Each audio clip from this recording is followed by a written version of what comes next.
നടന്നതെന്താണ്? ദീപു സോമന് കാറിനുള്ളിൽ വെച്ച് സംഭവിച്ചതെന്ത്?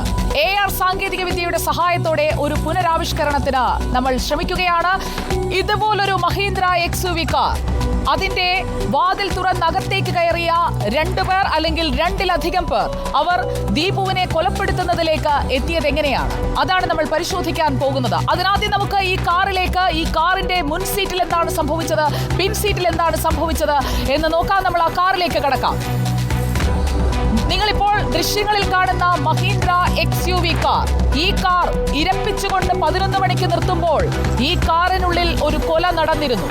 വൈകിട്ട് 7:30യോടുകൂടി തിരുവനന്തപുരം മലയൻകീഴിലുള്ള വീട്ടിൽ നിന്ന് പുറപ്പെട്ട കയ്യിൽ 10 ലക്ഷം രൂപയുണ്ടായിരുന്ന ദീപു എന്ന 46-കാരന് എന്താണ് സംഭവിച്ചത്? ദീപു സോമന് ഈ കാറിനുള്ളിൽ സംഭവിച്ചത് എന്താണ് എന്നതാണ് നമ്മൾ പരിശോധിക്കുന്നത്.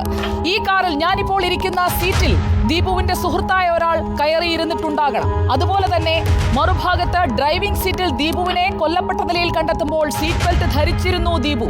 നമ്മൾ കണ്ട ദൃശ്യങ്ങളിൽ കാറിനുള്ളിൽ രക്തക്കറ ഞാനിരിക്കുന്ന സീറ്റിലുമുണ്ട്, അതോടൊപ്പം തന്നെ ഈ 2 സീറ്റുകൾക്കും ഇടയിലുള്ള ഭാഗത്തുമുണ്ട്, പിൻഭാഗത്തുമുണ്ട്.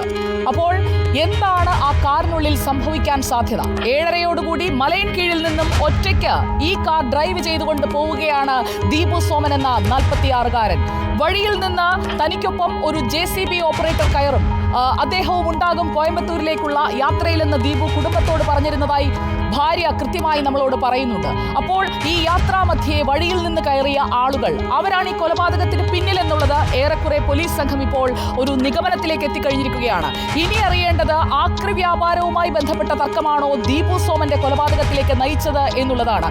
ഈ കാറിൽ മുൻ സീറ്റിലിരുന്ന ദീപു സോമനെ കൊലപ്പെടുത്തിയത് അതിനായി ഉപയോഗിച്ച ഉപകരണമാണ് ഏറ്റവും പ്രധാനം. ഇതുപോലെയുള്ള ഒരു തെർമോകോൾ കട്ടർ അതായിരുന്നു കയ്യിലുണ്ടായിരുന്നത്. ഇങ്ങനെയൊരു തെർമോകോൾ കട്ടർ അതുകൊണ്ടൊരു കൊലപാതകത്തിലേക്ക് പോകണം എന്നുണ്ടെങ്കിൽ ദീപുവിന്റെ സഹായത്തോടു കൂടിയാണ് അത് ഉള്ളിലേക്ക് കടന്നത് എന്നുള്ളത് വ്യക്തമാണ്. ഇതുപോലെ ഇത്രയും മാത്രമാണ് ആ ഒരു തെർമോകോൾ കട്ടറിന്റെ ഒരു വലിപ്പം. പരമാവധി വലിപ്പത്തിലേക്ക് നമ്മൾ അത് എത്തിച്ചു കഴിഞ്ഞാലും ഇതുപോലെ ഒരു കട്ടർ കൊണ്ട് ഒരാളുടെ കഴുത്തിൽ മുറിവുണ്ടാക്കുക, 70% കഴുത്ത് മുറിവേറ്റ നിലയിലാണ് ദീപു സോമനെ ആ കാറിനുള്ളിൽ മരിച്ച നിലയിൽ, അതായത് കഴുത്ത് വേർപെട്ടു പോയിരിക്കുന്നു. കഴുത്തിന്റെ ഈ ഭാഗം മുഴുവനായും മുറിച്ച് അതിനുള്ളിലേക്ക് ഈ തെർമോകോൾ കട്ടർ ഇറക്കി കഴുത്ത് വേർപെടുത്തുന്ന തരത്തിൽ കൊല ചെയ്തിരിക്കുന്നു. ആ കൊല ചെയ്തതിന്റെ രക്തം തളം കെട്ടിക്കിടക്കുന്ന ഒരു മഹീന്ദ്ര XUV കാറാണ് പോലീസ് സംഘം കണ്ടെത്തുന്നത്. അപ്പോൾ സമയം 11 മണി.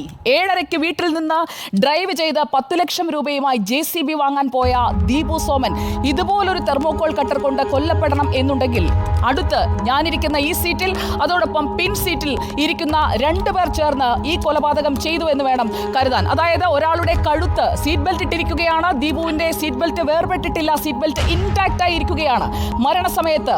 അപ്പോൾ സീറ്റ് ബെൽറ്റ് ഇട്ട് ഡ്രൈവ് ചെയ്തു പോകുന്ന ദീപുവിനെ പിന്നിലിരുന്നയാൾ പിന്നിലേക്ക് പിടിക്കുകയും ദീപുവിന്റെ ഇടതുവശത്തിരുന്നയാൾ ഇതുപോലെയുള്ള ഒരു തെർമോകോൾ കട്ടർ കൊണ്ട് ആ കഴുത്തറക്കുകയും ചെയ്തതാകാനുള്ള ഒരു സാധ്യതയാണ് നമ്മൾ കാണുന്നത്. അപ്പോൾ പിൻ സീറ്റിലിരുന്നത് ആരാണ്? ആക്രി കച്ചവടക്കാരനായ അമ്പിളിക്ക് ഇത്രയ്ക്ക് വൈരാഗ്യം ദീപുവിനോട് തോന്നാനുള്ള കാരണം എന്തായിരിക്കും? മുൻ സീറ്റിൽ ആരാണിരുന്നത്? പിൻ സീറ്റിൽ നിന്നൊരാൾ ഇറങ്ങിപ്പോകുന്നതാണ് CCTV ദൃശ്യങ്ങളിൽ ഉള്ളത്. അയാളുടെ കൈവശമാണ് ആ 10 ലക്ഷത്തിന്റെ ബാഗ് നമ്മൾ കാണുന്നത്. ആ ബാഗ് തന്നെയാണോ 10 ലക്ഷത്തിൻ്റെതെന്ന് പോലീസ് ഉറപ്പിക്കേണ്ടിയിരിക്കുന്നു. വെറും 10 ലക്ഷം രൂപയ്ക്ക് വേണ്ടി ഒരു മർഡറിലേക്ക്, ഒരു കൊലപാതകത്തിലേക്ക് ഒരാൾ നീങ്ങുമോ എന്ന ചോദ്യം അപ്പോഴും അവിടെ അവശേഷിക്കുകയാണ്. 46-കാരനായ ദീപു സോമന് ക്വാറികളുണ്ട്, അതോടൊപ്പം തന്നെ സ്പെയർ പാർട്സിന്റെ ബിസിനസ് ഉണ്ട്, ഒരു വീട് ഏറ്റെടുത്തിട്ടുണ്ട്.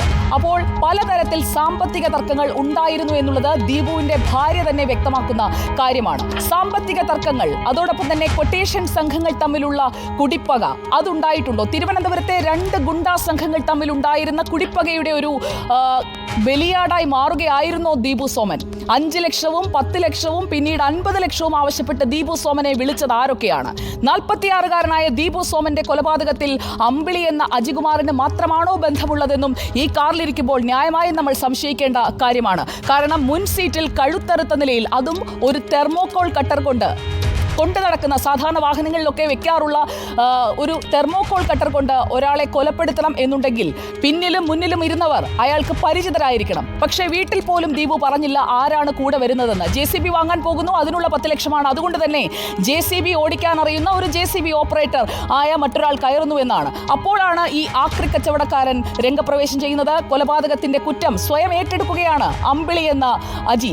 അപ്പോൾ അമ്പിളി കൊലപാതകത്തിലേക്ക് എത്തുന്നത് എങ്ങനെയാണ് എന്നുള്ളതാണ് ഇവിടെ ഈ സംശയത്തിന്റെ ഏറ്റവും പ്രധാനപ്പെട്ട കാര്യം. കാരണം ഇതൊരു കൊട്ടേഷൻ ആണെങ്കിൽ അമ്പിളിയെ ഈ കൊട്ടേഷൻ ഏൽപ്പിച്ചത് ആരാണ്? ഈ കാറിനുള്ളിൽ മറഞ്ഞു നിൽക്കുന്നത് വലിയ ദുരൂഹതകളാണ്. ഒരു വ്യക്തി കൊലപാതകത്തിന്റെ കുറ്റം സ്വയം ഏറ്റെടുക്കുന്നു, അതോടൊപ്പം പോലീസിന്റെ പിടിയിലാകുന്നു. അതിനുശേഷം അയാൾ പറയുന്ന ഒരു കഥ, ഒരു തെർമോകോൾ കട്ടറിന്റെ കഥ മാത്രമാണ് നമ്മുടെ മുന്നിലുള്ളത്.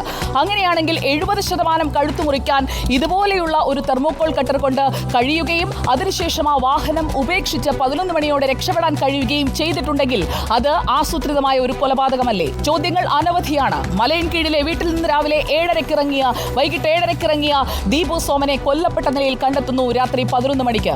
അപ്പോൾ ദേശീയപാതയിൽ കോയമ്പത്തൂരിലേക്കുള്ള യാത്രാമധ്യേ ദേശീയപാതയിൽ ഈ കാർ ഓടിയിറങ്ങിയത് എങ്ങനെയാണ് എന്നുള്ളത് അറിയേണ്ടിയിരിക്കുന്നു. അപ്പോൾ ഈ കാറിൽ സംഭവിച്ചത് എന്താണ് എന്നതാണ് നമ്മൾ ഇനി പരിശോധിക്കാൻ പോകുന്നത്. ഈ കാറാണ് ദുരൂഹതകളുടെ എല്ലാം എപ്പിസെന്റർ. മണ്ണുമാന്തി യന്ത്രം വാങ്ങാനായി 10 ലക്ഷം രൂപയുമായി പോയ ദീപുവിനെ കൊല്ലപ്പെട്ട നിലയിൽ കണ്ടെത്തുന്നു. കാറിൽ നിന്ന് ബാഗുമായി പോകുന്ന ആളുടെ ദൃശ്യങ്ങളും നമ്മൾ കണ്ടെത്തുകയാണ്.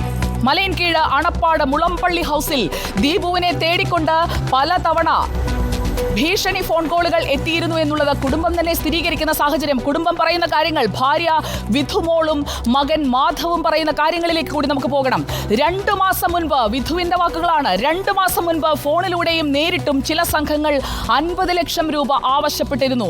അതിലൊരു സംഘാംഗമാണോ ഈ കാറിന്റെ പിൻ സീറ്റിൽ ഉണ്ടായിരുന്നത്? ദീപുവിന്റെ കഴുത്ത് പിന്നിലേക്ക് പിടിച്ചു വെച്ചു കൊടുത്ത് മുൻസീറ്റിലിരുന്നയാൾക്ക് ഒരു തെർമോകോൾ കട്ടർ കൊണ്ട് ആ കഴുത്ത് 70% മുറിച്ചു മാറ്റാനായി സഹായം ചെയ്തു കൊടുത്ത പിൻ സീറ്റിലിരുന്ന ആളുകൾ ആരൊക്കെയാണ്? കുടുംബത്തോടെ ഇല്ലാതാക്കുമെന്നുള്ള ഭീഷണി നേരിട്ടിരുന്നുവെന്ന് ദീപുവിന്റെ ഭാര്യ വിധുമോൾ പറയുമ്പോൾ, നെടുമങ്ങാട് സ്വദേശിയായ ആക്രി കച്ചവടക്കാരനും ദീപുവും തമ്മിലുള്ള സാമ്പത്തിക തർക്കം, ദീപുവിന്റെ സാമ്പത്തിക ഇടപാട് സംബന്ധിച്ച് കോടതിയിൽ നിലവിലുള്ള കേസ്, നെടുമങ്ങാട് സ്വദേശിയുടെ പുരയിടം കോടതി മുഖേന അറ്റാച്ച് ചെയ്തത്, 3 കേസുകൾ മുന്നിലുണ്ട്. അതിൽ എവിടെയാണ് ഈ കൊലയാളി മറഞ്ഞിരിക്കുന്നത് എന്നതാണ് നമുക്ക് അറിയേണ്ടത്. അതിന്റെ വിശദാംശങ്ങളിലേക്കാണ് നമ്മൾ പോകുന്നത്. ഇപ്പോൾ പ്രേക്ഷകർ കണ്ടത് ഞങ്ങളുടെ AR ടീം തയ്യാറാക്കിയ മഹീന്ദ്ര XUV യുടെ AR ആവിഷ്കാരമാണ്.